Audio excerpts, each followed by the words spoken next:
You know, it isn't clear that there is a men's movement at all. There, you know, someone, I remember, one of the first ones I did in Los Angeles, someone said, let's start a men's bookstore called the Whole Men's Bookstore. And I said, well, let's call it the Worried Man's Bookstore. So it's possible that there isn't a men's movement, only a group of worried men, groups of worried men in various parts of the country. I don't refer to it as a men's movement. That's that kind of tendency towards making monolithic things of everything that happens.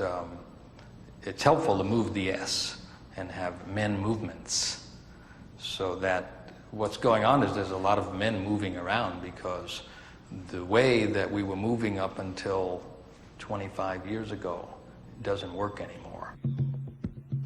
For the last decade, Minnesota poet Robert Bly and Seattle-based storyteller Michael Meade have been at the forefront of what some are calling a men's movement. Bly and Meade have worked together since 1981, teaching and performing at workshops and conferences across North America. In their popular men's workshops, they explore the spiritual side of manhood through poetry, storytelling, and discussion. They recently returned to Minnesota for the 6th annual Minnesota Men's Conference. In the next hour, you'll hear, in interviews and in a performance of poems and stories, some of their current thoughts on being a man.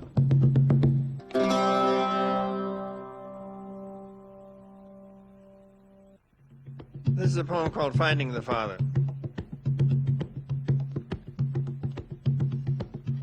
My friend, this body offers to carry us for nothing, as the ocean carries logs.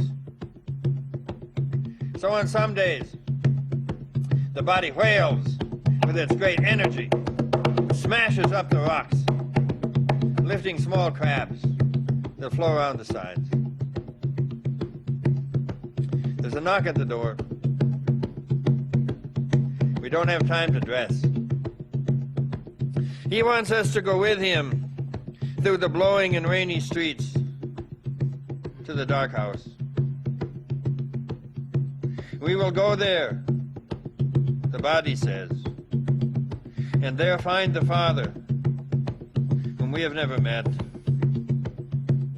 who wandered out in the snowstorm the night we were born, and has lived since, longing for his child, whom he saw only once, while he worked as a shoemaker, as a cattle herder in Australia, as a restaurant cook who painted at night. When you light the lamp, you will see him. He is sitting there behind the door,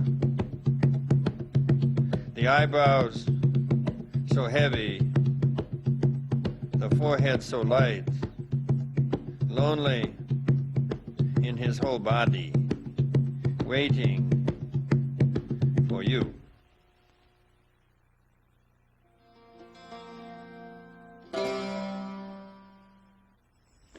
The main thing that I feel strongly is that we have a situation with men now, for the first time in 5,000 years or something, we have the men leaving the house to go to work.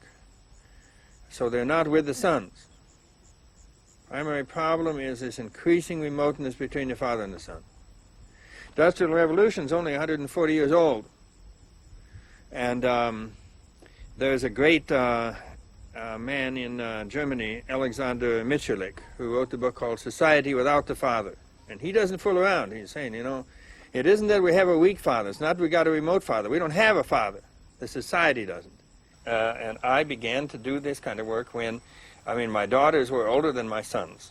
And raising my daughters seemed to me a joy. But when the sons came along, it was perfectly clear that this is a problem. And I think most men feel that, because if they've had problems with their father, then they know that their father had problems with their father. Something is coming down the male line here, and you better know what it is if you're going to pass it on. Is that clear? That's where I was. And I realized I didn't know what I wanted to pass on. Am I going to pass on everything I got from my father? Are you kidding? If not, what? And what is eccentric and what isn't eccentric? So therefore, the good way to learn something is to start to teach it. What happens when the father leaves the house? Well, one thing that happens is I'm just trying to phrase this in the book. It works like this. In the ancient times, up until 200 years ago or so, when you worked with your father, mostly night and day, whether you were in a craft culture, a hunting culture, agricultural culture, your father fed you something on the cellular level. By being a foot or two from him, you received something from him. It wasn't a change in your mind. I don't think so. I think it was a feeding at a cellular level that you received. Another way you can put it is that you got, by being near your father, you got your body retuned to the masculine frequency. Now, the masculine frequency and the female frequency are very different. You were tuned to the female frequency in the womb, and for several years afterwards. And if you didn't tune well, you died. So, all of us here knew how to tune to that frequency, and we could hear our mother's voice with the most incredible accuracy, probably in the womb and afterwards, knowing what is going on there. That's a wonderful tuning. It's a wonderful tuning. But somewhere along in that thing, the bodies need to be retuned to the frequency that comes from an adult masculine body. And a lot of young men in this country are living with no adult male in the house. And I remember the police chief of Detroit said the young males that I arrest not only do not know a responsible male, they've never met one. So therefore, I mean, we are, to me, the whole drug thing and all of that is connected with not the stuff being grown in Peru. It's connected with the father hunger that's so incredibly deep. It's in the cells. And so I just want to look for a moment at that grief that's in there for a lot of the young men in this country who have no fathers at all. So you've got all kinds of teenagers who don't know if they're men or women, and they try to retune their bodies. I mean, what you see in rock musicians are men trying to retune their bodies by tuning them to each other. It doesn't work very well. But you can see, and gangs are trying to do that. So young men are trying to learn masculinity from each other. But from the ancient point of view, that it doesn't work. You can't learn anything from people your own age. And in any case, the ones that have the intense sense of the masculine in its joyful aspect, not in its domineering or pentagon aspect. In Australia, for example, are the old men, the Aborigines. And they spend something like 67% of their time, the traditional old men, in working with mythological material, which is primarily with the boys. So the boys are suffering from a starvation then. You can call it father energy or you can call it older man energy, either way.